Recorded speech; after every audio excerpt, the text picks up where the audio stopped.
Hey everybody, Nick here, and today I got a review for you of this really weird, very interesting little knife right here. This is the Ratworx Guardian Tactical Chain Drive Automatic Knife. First off, though, I want to thank very much my buddy Jason for lending this little guy along. This is a knife that I have seen, that I've known exists, that I've been curious about, that I've really wanted to take apart for a long time, and I finally got a chance. So that's really awesome. Thank you very much for that, Jason. Next thing, size comparison. This is not a small knife. Here it is against your Spyderco. You can see here, this is not a small knife. Here it is against the Ontario Rat number 1.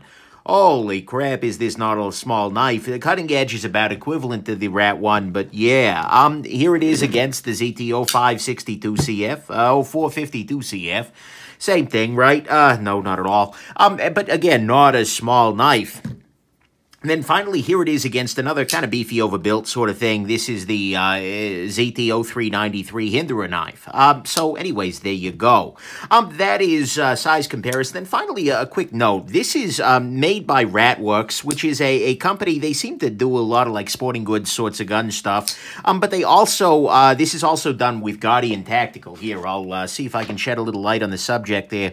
Yeah, you can see inside here, it says Guardian Tactical on one side, and then on the other side it says Ratworx, and then MRX, which I believe is the model number of this guy. Anyways, so that's who's making this. And actually, Guardian Tactical is a company I'm aware of. I've seen a lot of their other stuff, and I've actually been impressed by it by and large. So anyways, there you go. Let's go on ahead and talk about the good, the great, the bad, the ugly of this very interesting little knife here, which isn't actually little at all. So first off, on the good side, it is a very solid blade. This is a big old freaking chunk of CPM 154. Actually, I want to compare this to the Spyderco PM2, both in terms of overall size. See, it's bigger than the PM2, but it's also about as thick as the PM2 in blade stock, if not a little bit more so. But the blade steel on this guy is CPM 154, which they very subtly labeled down in here, and this is a great steel. I love 154, and I think it's actually a really nice choice for this. It's reasonably stainless. It is durable. It sharpens up nicely. It's a nice steel, absolutely. The blade also comes with a nice sharpening choil here, and it is frankly just a blade that is built to be very tough. It's super thick behind the edge, but it's going to be super durable, etc. So this is a really solid blade. Next thing, the clip on this guy is fine. It works. It is only one-sided, and it is a little bit sort of, I don't know what it's shaped like. Well, actually, I think I do know what it's shaped like, but anyways, that's beside the point. But the thing is, it works well. It's over a flat portion here. It's got plenty of ramp, and ergonomically speaking, it's actually not bad. Because of the positioning, they've done a pretty good job in setting this guy up, so that's very nice. Next thing, the hardware on this guy. More specifically, these screws here are very nice. They're very deep. They're just good old-fashioned vanilla Allen key sorts of things. They are, let's see here, 5/64 Allen key, and they're deep. Those are really excellent pieces of hardware, so that's good. Next thing, this is a chain drive knife.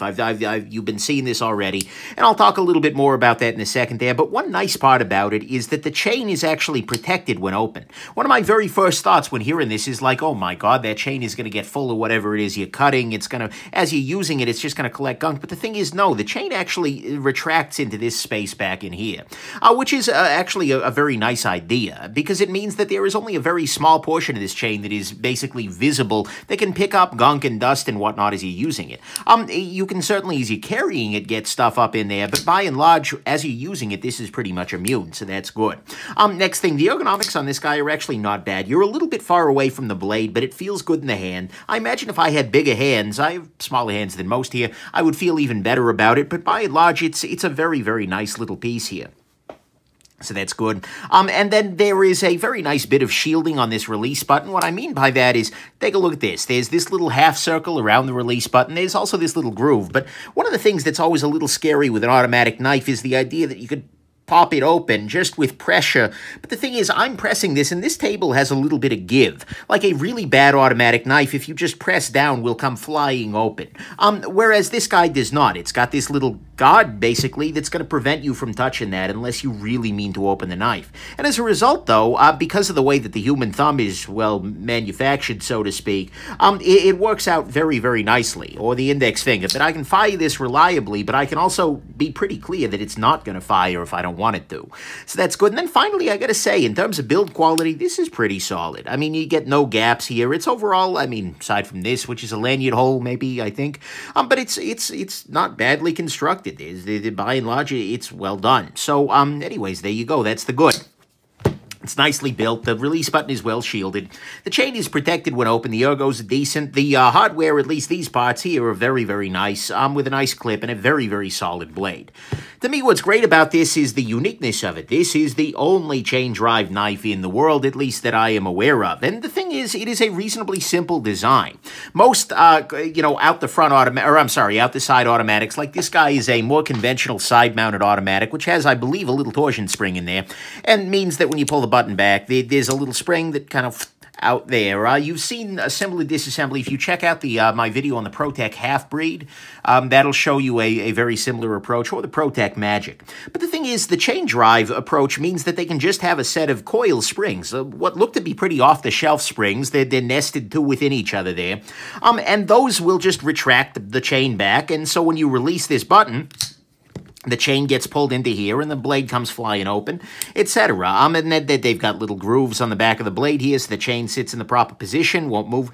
I think it's a pretty well-done thing, and it is actually very easily maintainable. This was shocking to me.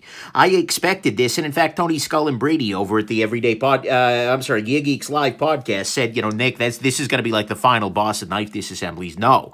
Actually, I disassembled this guy very quickly. Turns out this little guy, an assisted button lock by Kershaw, is closer to the final freaking boss of knife disassemblies. Anyways, I digress. But as a result, this is a really unique knife that's actually relatively simple in its conception, that is, and easy to maintain, those kinds of things. So to me, at least, that's what's great about this guy, is that it's unique. There's nothing else quite like it. On the bad side, first off, whoops, I forgot this is not a conventional button lock for a second there. This is an automatic knife, and automatics do have considerable legal issues. What I mean by that is that it's very often the case. For instance, I live in the state of Michigan. Since October 2017, automatic knives have been legal in Michigan. But the problem is, if I go 40 miles south of here and I find myself in Ohio, this is a felony. Oh, that's awkward. And in many places in the country, these are very, very legal. California, I mean, all kinds of folks decide that this is a big, scary murder weapon or something like that. And so as a result, automatic knives tend to cause more legal trouble than, at least in my estimation, they're worth. So that's something to keep in mind. Next thing, this is expensive. It's $330. Now, look, I don't think that's actually completely out of line here. I mean, it's unique. It's U.S. made. And it's reasonably well built, but it's not feeling like incredible value. If you think about what you can get for $330 and a lot of other knives, if you're looking for something that's a good working tool, like for me, the Spyderco Shaman is actually, but anyways, and that's a lot cheaper than this guy is. So, you're paying something for the gimmick, that's for sure. Next thing, this is using a strongly acid-washed blade. Or at least they're doing some kind of a distressed finish on it, which actually makes sense because you can see there is some distress here. You can see strongly visible grind marks over here. I mean, I kind of suspect that the acid wash is being used to hide their sins a little bit, because otherwise the blade finish wouldn't be looking too stellar. But I don't love an acid blade. It just constantly looks dirty, half corroded to me. That's not my joy. But that's personal opinion there. One thing that is not personal opinion is that this is freaking thick. I mean, seriously, if we look at this knife next to, say, your Spyderco Delica in terms of thickness, holy crap, is this guy thicker. This is thick. If we look at it compared to the Spyderco PM2, this guy is way thicker. This is really, really thick. This is, I mean, heck, this is as thick, this is thicker than the flashlight. I mean, seriously, this thing is freaking thick, and that's not great. And it's also relatively thick behind the edge. As I mentioned earlier, I mean, if we look at the sharpening choil, you can see here that although it does come down to an acute-ish point, this is not going to be a slicer. This is a beater blade rather than a slicer blade, and that's not something, well, I mean, it's going to be fine for some uses, but it's not going to be something that you're going to want to bust out in slicey situations. Next thing, this is a heavy knife. This is because it's big, because it's thick, and because it's, well, beatery, it's going to come in pretty heavy. It's coming in at 5.63 ounces relative to, let's check the blade length here. Well, you're coming in there relative to 3.68 inches of blade. Yeah, that's a lot of blade. And so that's a little bit unfortunate.